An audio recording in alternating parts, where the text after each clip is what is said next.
Happy Wednesday. So today, as we continue reading Charlotte's Web by E.B. White, Wilbur is getting ready for the fair. Chapter 16 is called Off to the Fair. Look at him there. Looks like he's grown. No longer a piglet, huh? No, that's not really him. The night before the county fair, everybody went to bed early. Fern and Avery were in bed at 8. Avery lay dreaming that the Ferris wheel had stopped and that he was in the top car. Fern lay dreaming that she was getting sick in the swings. Lurvy was in bed by 8:30, and he lay dreaming that he was throwing baseballs at a cloth cat and winning a genuine Navajo blanket. Mr. and Mrs. Zuckerman were in bed by 9. Mrs. Zuckerman lay dreaming about a deep freeze unit, and Mr. Zuckerman lay dreaming about Wilbur. He dreamt that Wilbur had grown until he was 116 feet long and 92 feet high, and that he had won all the prizes at the fair and was covered with blue ribbons, and even had a blue ribbon tied to the end of his tail. Well, that explains the picture. Now can we see? So this is from the dream. How huge he is. Down in the barn cellar, the animals too went to sleep early, all except Charlotte. Tomorrow would be fair day. Every creature planned to get up early to see Wilbur off on his great adventure. When morning came, everybody got up at daylight. The day was hot. Up the road, at the Arables' house, Fern lugged a pail of hot water to her room and took a sponge bath. Then she put on her prettiest dress because she knew that she would see boys at the fair. Mrs. Arable scrubbed the back of Avery's neck and wet his hair and parted it and brushed it down hard until it stuck to the top of his head, all but about 6 hairs that stood straight up. Avery put on clean underwear, clean blue jeans, and a clean shirt. Mr. Arable dressed, ate breakfast, and then went out and polished his truck. He had offered to drive everybody to the fair, including Wilbur. Bright and early, Lurvy put clean straw in Wilbur's crate and lifted it into the pig pen. The crate was green. In gold letters, it said, Zuckerman's Famous Pig. Charlotte had her web looking fine for the occasion. Wilbur ate his breakfast slowly. He tried to look radiant without getting food in his ears. In the kitchen, Mrs. Zuckerman suddenly made an announcement. Homer, she said to her husband, I'm going to give that pig a buttermilk bath. A what? Said Mr. Zuckerman. A buttermilk bath. My grandmother used to bathe her pig with buttermilk when it got dirty. I just remembered. Wilbur's not dirty, said Mr. Zuckerman proudly. He's filthy behind his ears, said Mrs. Zuckerman. Every time Lurvy slops him, the food runs down around the ears. Then it dries and forms a crust. He's also got a smudge on one side where he lays in the manure. He lays in clean straw, corrected Mr. Zuckerman. Well, he's dirty and he's going to have a bath. Mr. Zuckerman sat down weakly and ate a donut. His wife went to the woodshed. When she returned, she wore rubber boots and an old raincoat, and she carried a bucket of buttermilk and a small wooden paddle. Edith, you're crazy, mumbled Zuckerman. But she paid him no attention. Together they walked to the pig pen. Mrs. Zuckerman wasted no time. She climbed in with Wilbur and went to work. Dipping her paddle into the buttermilk, she rubbed him all over. The geese gathered round to see the fun, and so did the sheep and lambs. Even Templeton poked his head out cautiously to watch Wilbur get a buttermilk bath. Charlotte got so interested she lowered herself on a drag line so she could see better.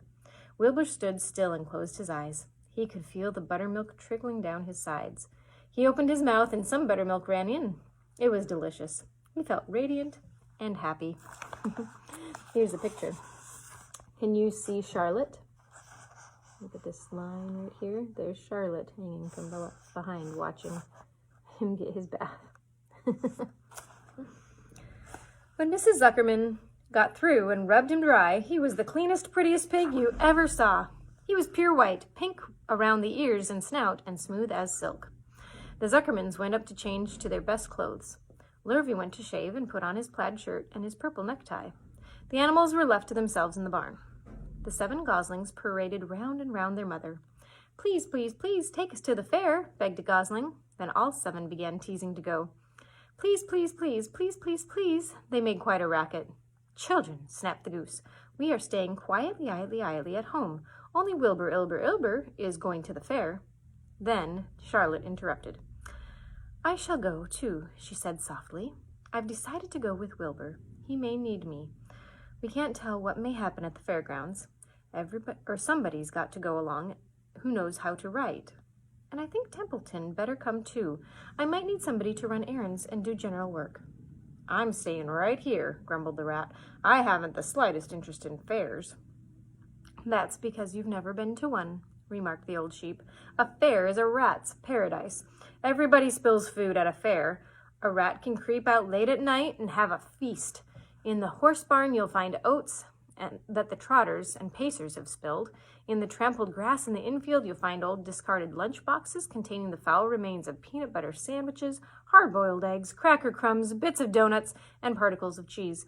In the hard-packed dirt of the midway, after the glaring lights are out and the people have gone home to bed, you'll find a veritable treasure of popcorn fragments, frozen custard dribblings, candied apples abandoned by tired children, sugar fluff crystals, salted almonds, popsicles, partially gnawed ice cream cones, and the wooden sticks of lollipops. Everywhere is loot for a rat, in tents, in booths, in haylofts. Why, a fair has enough disgusting leftover food to satisfy a whole army of rats." Temple's eyes were blazing. "Is this true?" he asked. "Is this appetizing yarn of yours true? I like high living, and what you say tempts me." "It is true," said the old sheep. "Go to the fair, Templeton. You will find that the conditions at a fair will surpass your wildest dreams. Buckets with sour mash sticking to them, tin cans containing particles of tuna fish, greasy paper bags stuffed with rotten—" "That's enough," cried Templeton. "Don't tell me any more. I'm going." "Good," said Charlotte, winking at the old sheep. "Now then, there is no time to be lost. Wilbur will soon be put into the crate. Templeton and I must get in the crate now and hide ourselves." The rat didn't waste a minute. He scampered over to the crate, crawled behind the slats, and pulled straw up over him so he was hidden from sight. "All right," said Charlotte. "I'm next." She sailed into the air, let out a drag line, and dropped gently to the ground. Then she climbed the side of the crate and hid herself inside a knothole in the top board. The old sheep nodded. "What a cargo," she said. That sign ought to say Zuckerman's famous pig and 2 stowaways." "Look out, the people are coming, shouted the gander. "Cheese it, cheese it, cheese it." The big truck with Mr. Arable at the wheel backed slowly down toward the barnyard. Lurvy and Mr. Zuckerman walked along. Fern and Avery were standing in the body of the truck, hanging on to the sideboards. "Listen to me," whispered the old sheep to Wilbur. "When they open the crate and try to put you in, struggle. Don't go without a tussle. Pigs always resist when they're being loaded." "If I struggle, I'll get dirty," said Wilbur. "Never mind that. Do as I say. Struggle. If you were to walk into the crate without resisting, Zuckerman might think you were bewitched. He'd be scared to go to the fair." Templeton poked his head up through the straw. "Struggle if you must," he said, "but kindly remember that I'm hiding down here in this crate, and I don't want to be stepped on or kicked in the face or pummeled or crushed in any way, or squashed or buffeted about, or bruised or lacerated or scarred or biffed. Just watch what you're doing, Mr. Radiant, when they get shoving you in." "Be quiet, Templeton," said the sheep. "Pull in your head. They're coming. Look radiant, Wilbur. Lay low, Charlotte. Talk it up, geese." The truck slowly backed into the pig pen, and stopped. Mr. Arable cut the motor, got out, walked around to the rear, and lowered the tailgate. The geese cheered. Mrs. Arable got out of the truck, and Fern and Avery jumped to the ground. Mrs. Zuckerman came walking down from the house. Everybody lined up at the fence and stood for a moment admiring Wilbur and the beautiful green crate. Nobody realized that the crate already contained a rat and a spider. "That's some pig," said Mrs. Arable. "He's terrific," said Lurvy. "He's very radiant," said Fern, remembering the day he was born. "Well," said Mrs. Zuckerman, "he's clean anyway. The buttermilk certainly helped." Mr. Arable studied Wilbur carefully. "Yes, he's a wonderful pig," he said. "It's hard to believe that he was the runt of the litter. You'll get some extra good ham and bacon, Homer, when it comes time to kill that pig." Wilbur heard those words and his heart almost stopped. "I think I'm going to faint," he whispered to the old sheep who was watching. "Kneel down," whispered the old sheep. "Let the blood rush to your head." Wilbur sank to his knees, all radiance gone. His eyes closed. Look, screamed Fern, he's fading away. Hey, watch me, yelled Avery, who crawled onto all fours into the crate. I'm a pig. Avery's foot touched Templeton under the straw. What a mess, thought the rat. What fantastic creature boys are. What did I let myself in for this? The geese saw Avery in the crate and cheered. Avery, you get out of that crate this instant, commanded his mother. What do you think you are? I'm a pig, cried Avery, tossing handfuls of straw into the air. Oink, oink, oink. The truck is rolling away, Papa, said Fern. The truck, with no one at the wheel, had started to roll downhill. She wasn't kidding. Mr. Arable dashed to the driver's seat and pulled on the emergency brake. The truck stopped. The geese cheered. Charlotte crouched and made herself as small as possible in the knothole, so Avery wouldn't see her. Sounds like quite a commotion.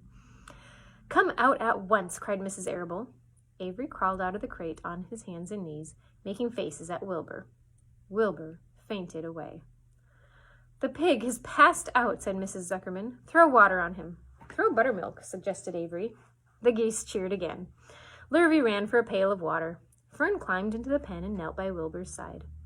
It's sunstroke, said Zuckerman. The heat is too much for him. Maybe he's dead, said Avery. Come out of that pig pen immediately, cried Mrs. Arable. Avery obeyed his mother and climbed into the back of the truck so he could see better. Lurvy returned with cold water and dashed it on Wilbur. Throw some on me, cried Avery. I'm hot too. Oh, keep quiet, hollered Fern. Keep quiet. Her eyes were brimming with tears. Wilbur, feeling the cold water, came to. He rose slowly to his feet while the geese cheered. He's up, said Mr. Arable. I guess there's nothing wrong with him. Here's the Lurvy throwing the water on him. Oh, because he fainted. I'm hungry, said Avery. I want a candied apple. Wilbur's all right now, said Fern. We can start. I want to take a ride in the Ferris wheel. Mr. Zuckerman and Mr. Arable and Lurvy grabbed the pig and pushed him headfirst toward the crate. Wilbur began to struggle. The harder the men pushed, the harder he held back. Avery jumped down and joined the men. Wilbur kicked and thrashed and grunted. Nothing wrong with this pig, said Mr. Zuckerman cheerfully, pressing his knee against Wilbur's behind. All together now, boys. Shove! With a final heave, they jammed him into the crate. The geese cheered. Surprise! Lurvy nailed some boards against the end, so Wilbur couldn't back out. Then, using all their strength, the men picked up the crate and heaved it aboard the truck. They did not know that under the straw was a rat, and inside a knothole was a big gray spider. They only saw the pig. Everybody in, called Mr. Arable. He started the motor, and the ladies climbed in beside him. Mr. Zuckerman and Lurvy and Fern and Avery rode in back, hanging onto the sideboards. The truck began to move ahead. The geese cheered, and the children answered their cheer, and away went everybody to the fair. What would it sound if a geese cheered? Honk, honk, honk, honk, honk. They cheered. Okay, a couple of pages into the next chapter. We are on chapter 17, called Uncle. When they pulled into the fairgrounds, they could hear music and see the Ferris wheel turning in the sky. They could smell the dust of the racetrack where the sprinkling cart had moistened it, and they could smell hamburgers frying and balloons aloft. They could hear sheep blatting in their pens, and an enormous voice over the loudspeaker said, "Attention, please. Will the owner of a Pontiac car, license number H2439, please move your car away from the fireworks shed?" Can I have some money? Asked Fern. Can I too? Asked Avery. I'm going to win a doll by spinning a wheel, and it will stop at the right number, said Fern. I'm going to steer a jet plane and make it bump into another one. Can I have a balloon? Asked Fern. Can I have a frozen custard and a cheeseburger and some raspberry soda pop? Asked Avery. You children be quiet until we get the pig unloaded, said Mrs. Arable. Let the children go off by themselves, suggested Mr. Arable. The fair only comes once a year. Mr. Arable gave Fern 2 quarters and 2 dimes. He gave Avery 5 dimes and 4 nickels. Now, run along, he said, and remember, the money has to last all day. Don't spend it all the first few minutes. And be back here at the truck at noontime so we can all have lunch together. Don't eat a lot of stuff that's going to make you sick to your stomachs. And if you go into those swings, said Mrs. Arable, you hang on tight. You hang on very tight, hear me? Don't get lost, said Mrs. Zuckerman. Don't get dirty. Don't get overheated, said their mother. Watch out for pickpockets, cautioned their father. And don't cross the racetrack when the horses are coming, cried Mrs. Zuckerman. Lots of don'ts, huh? The children grabbed each other by the hand and danced off in the direction of the merry-go-round, toward the wonderful music and the wonderful adventure and the wonderful excitement, into the wonderful midway, where there would be no parents to guard them and guide them, and where they could be happy and free to do as they pleased. Mrs. Arable stood quietly and watched them go. Then she sighed. Then she blew her nose. Do you really think it's all right? She asked. Well, they've got to grow up sometime, said Mr. Arable, and a fair is a good place to start, I guess. So here's a picture of the two children at the fair, running off together to have an adventure. All right, that's it for tonight.